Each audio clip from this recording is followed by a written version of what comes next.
Tuesday, tapping away on the turbo, getting 3 and a bit hours zone 2 in the legs, feeling good.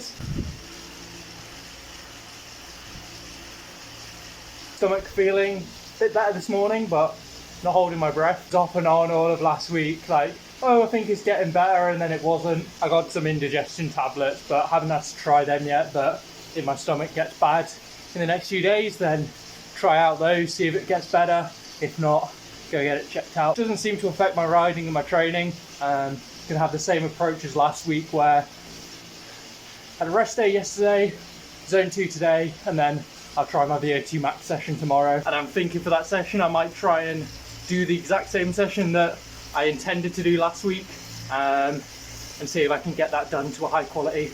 That'd be really good. That would be 8 by 5 minutes VO2 max, so like 460 watts, and then 3 by 1 minute anaerobic efforts at 600 odd. Yeah, if I can get that session done, that would be really promising going into the National 10 in just under 2 weeks' time. It's Wednesday and I'm getting out for a TT VO2 max session, kind of the last proper training session before the National 10, because I'll do 25 miler on Sunday, and then 2 sessions next week, but those are going to be significantly easier sessions, like half the sort of volume of what I'll be doing today. And today I'm going to actually try and do the session that I failed to do last week. So that's 8 by 5 minutes and then 3 by 1 minute. Stomach's still off and on, but it's generally getting better, and I'm definitely used to it. Feeling good today, and it's pretty cold actually. Gonna have a bit of a breeze out there. Have a good crack at this session, try and get my 8 by 5 minutes done at 460 to 470. Put me in good stead. I mean my fitness is already like decent, but it'll be good confidence boost to get this session done. So we'll get out there and have a good crack at it. Good session that. I should be happy with that. Compared to last week, that's night and day. That's so much closer to where I'd expect to be. Not quite as fit as I was for my first peak of the season at the end of June for the British Cycling National Champs and the 50 mile champs. The fact that I'm not quite there, I've got time. Maybe I won't be in that good a shape in a week and a half for the National 10, but then at the same time I feel like the 10 is a much better event for me, so I should still be able to throw down a really good performance. The block leading up to the National 50, I was doing a bit over 460 for 6-minute efforts, and today I was just under 460 for 5-minute efforts. So that's the sort of level that I'm talking about. So not quite there. Was hoping for 460 to 470, maybe even 470 to 480. Feel like that would be my best form, 470 to 480 for 8 by 5 minutes. But averaging like 460 for 8 by 5 minutes is really good. So really can't complain with that. And like I say, I've still got this stomach issue, but because I've had it for a while now, like over a week, it's like, it's not debilitating in any way. It's just a bit strange, just kind of used to it. But yeah, was really happy with that session. It was very windy out there, but meant that I had a tailwind for my efforts, which was good. So see how close I get on the leaderboards. Also managed to do my 3 by 1 minutes at the end. I mean, I gave it full gas on my last 5-minute effort, which was actually 6 minutes because I was going for one of the segments. So it's 7 by 5 minutes, 1 by 6 minutes. I gave it full gas on that one, but then the 3 by 1 minutes, like the 1 minute sprints, they're like, it's such a different stimulus that like you can still go full gas on them even though you've emptied yourself for the session. And those were about 600 watts, which is what I was looking for. I think I did about 600 watts on the turbo for 2 by 1 minute last week, but that was at the end of an opener ride, and not 41 minutes of VO2 max. So yeah, really happy with that session. Really good stimulus in the legs. Get a gym session done this evening, and then couple of easy rides, opener ride, and then hopefully set a nice 25 miler PB on Sunday. That'd be really nice. Looking forward to that. Whoa. You got a cross chain to get home in, chef, tell you that. Quark was being a bit funny when I zero offset it this morning. It was saying low battery, and then it was like sub 25. It was like less than 10% battery. Then it changed it to less than 25% battery. Then it changed it to like 90% battery. It's like, okay. And then my Wahoo, after about 6 efforts, it said there's a low battery warning, even though the Wahoo was at 50%. So I don't know if it was the power meters being a bit funny. Nice 3 and a bit hours zone 2 there in the nice overcast grey clouds. It was actually quite cold, quite windy, but arm warmers, I was absolutely fine, judged it perfectly, didn't want to take them off, didn't want to. I was glad I had them on. Someone came up past me and they were like, yeah, I wish I was wearing the arm warmers today. But yeah, good to get the legs ticking over, get some miles in the legs, and yeah, feeling good after yesterday's session and gym session. Do some stretching this evening for sure. Not domsy, but definitely a little bit achy from a big day yesterday. But yeah, tapping away with some zone 2. Do the same tomorrow. That openers ride on Saturday, and then hopefully set a nice 25 miler PB at the weekend on Sunday. Moving to the mullet setup because for some reason 28mm tyres started rubbing on the rim brake caliper. Not sure what that's about. Or maybe they needed changing up like that. Maybe that was it. After 3 minutes I was like, what the fuck is going on here? So I just changed it out for this other the 9 Velo wheel, because I knew this had a 25mm tyre on it, so I knew that would be fine. But yeah, 90k on the money. Well, it'll be like 89.95. That's how Wahoo does it. Ticks over to 90 even though you're not quite there. Another nice windy overcast 3 hours day 2 in the legs. Can't complain.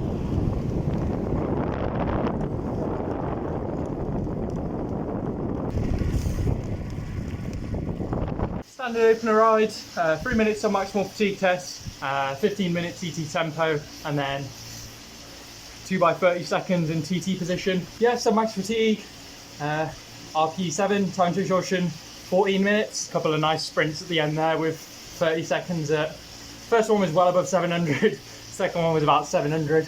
But yeah, still good to get the legs pumping. It's just gone 5 o'clock and I'm got an early start to head up to North Yorkshire for a fast 25 miler. So should be able to do a PB, so then hopefully it's 3 weeks on the trot PBs for the 10, 50 and 25 miles.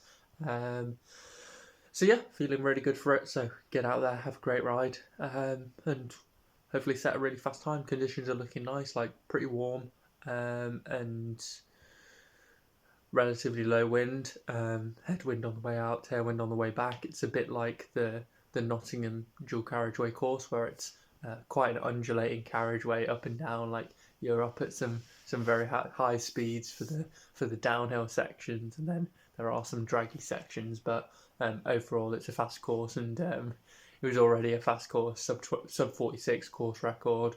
Duggleby did a 46 low there last year, and that was when the course was measured long. So they've actually shortened the course a little bit. So yeah, it should be a nice quick course. So looking forward to it. Good to set a nice power PB. I haven't managed 400 watts for a 25 miler, so that'll be really good. Because no reason why that's not on the cards. I mean, it was probably on the cards for the Nationals, but everyone's power. Well, Paul was saying that everyone's power was kind of down for the Nationals. Maybe the surface, something to do with the surface, where hard to get the power down. But nice smooth dual carriageway, so should be able to chug along at 400 watts, and yeah, hopefully that brings a fast time.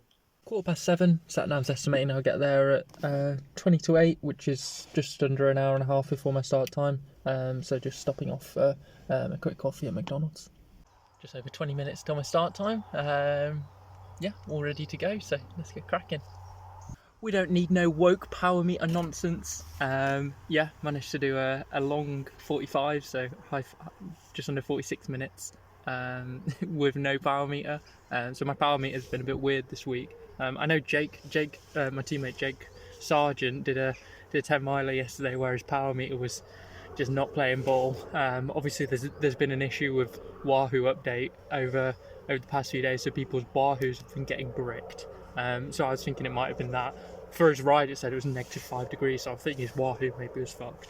But for me this week my cork's been a bit weird, like when I go to zero offset it, so calibrate it, it says low battery, critical battery, and then it changes to like less than 25% battery, and then when I've been in the app for a couple of seconds, it says, oh, it's at like, it shows the charge and it shows it's at like 85% battery, and I'm like, okay, it was just freaking out. But maybe not, because could not connect. Tried about 10 times to connect it. Switched my Wahoo on and off a couple of times. I went to the start quite early, and then the power and on the Wahoo to connect to a power meter, it just like popped up with 3 power meters because there was all the people on the start line. And I'm like, I wonder if one of those is mine. So I go away from the start line, try and reconnect it, nothing coming up. So yeah, I just had to ride with no power meter, ride to feel. But to be honest, I feel like I've been thinking for a while, for even last season, that I feel like I could ride pretty well to feel, and I don't rely on the power meter a huge amount. It's kind of just to keep you in check. I have my speed as my primary metric, as the biggest one, and then I also have gradient. So I mean, I can look in front of me to see if I've got a hill or not, but when it's gradual undulating hills, it can be hard to tell sometimes. So yeah, just when the speed gets lower and I can see I've got a little bit of a gradient to push against, then just dig in a bit deeper. And heart rate was making sure the heart rate was normal, but it's really to feel. Like I'm not staring at it looking for 400 watts. Rode it really well, and yeah, it was a nice. It was. I said to the starters, it was just like, yeah, it's a bit annoying, but it's like it's going to be a good training exercise to see if I can do a time trial to feel and no power. I mean, you should be able to, and I proved today that I can, doing a big PB with no power meter. So yeah, well, happy with that. Probably my best power for a 25 miler, probably 400 on the dot, but obviously I don't know. And yeah, really good sign going into the National 10 next week, because this course, it was dual carriageway, but it was up and down all day, really rolling. And the course in Cornwall next week, that's a single carriageway, but that's up and down all day, so that's how you're going to have to ride it. And the fact I was able to throw down a really good time today shows that yeah, I should have a good time with it next week for my big event of the year. So yeah, pressure's on. Yeah, but really looking forward to it. I mean, it should be really good. And me, Jake and Rob, I think, are predicted to come 1, 2, 3. So that should be really nice. Right, good stuff. You ain't working today, are ya? Try and replace the battery when I get home, see if that does it. Managed to come away with a win today. 45 was the official time. So not quite beating Harry Townfield's course record, but a 45:30. But kind of nice not to be honest. This was a 25 miler. They'd found out the old course was slightly long, so they'd shortened it by, a couple of 100 meters. It would have been a bit weird to clearly come second on Strava and then officially take the course record. But yeah, massive, big PB for me. Going sub 46 for the first time, sub 47 for the first time. Both my 50s were sub 47 25 mile pace. But yeah, throwing it down for a 25, that's really good. So 3 PBs on the trot, can't complain with that, can I? And yeah, the course was much preferred the course today. It was dual carriageway and it was busy, but yeah, I didn't feel unsafe at all. Whereas last week it felt, yeah, a bit much on the 3-lane section of the A14. I really didn't enjoy that. But today, yeah, I felt absolutely fine. Just dual carriageway with 2 lanes, and you're just able to keep track of what's going on, and you can just tell what the cars are doing. Whereas 3 becomes a bit overwhelming. Significantly less busy, even though it was a relatively busy morning. And yeah, just you see the slip roads coming up, and you're just making sure that no one's coming. I'm overtaking a rider, I'm just checking myself, checking that any cars coming are fully in the overtaking lane, and yeah, felt fine. So it was just the E2 course, the long versions of the E2 course that I wasn't enjoying, rather than just a blanket, I don't want to do dual carriageways anymore. But yeah, definitely be selective about them. We'll see what we get up to next year. I mean, I've already started planning my 2026 season. So yeah, got the win today. Ben Peace was a long 46, so just over a minute behind me. I was expecting to meet my boy Tyler Hannay, aka the Ramsey Tram, but he's come across to do a couple of TTs this weekend. Did one yesterday, but it was a DNS this morning, unfortunately. So gonna have to wait a while to meet him for the first time.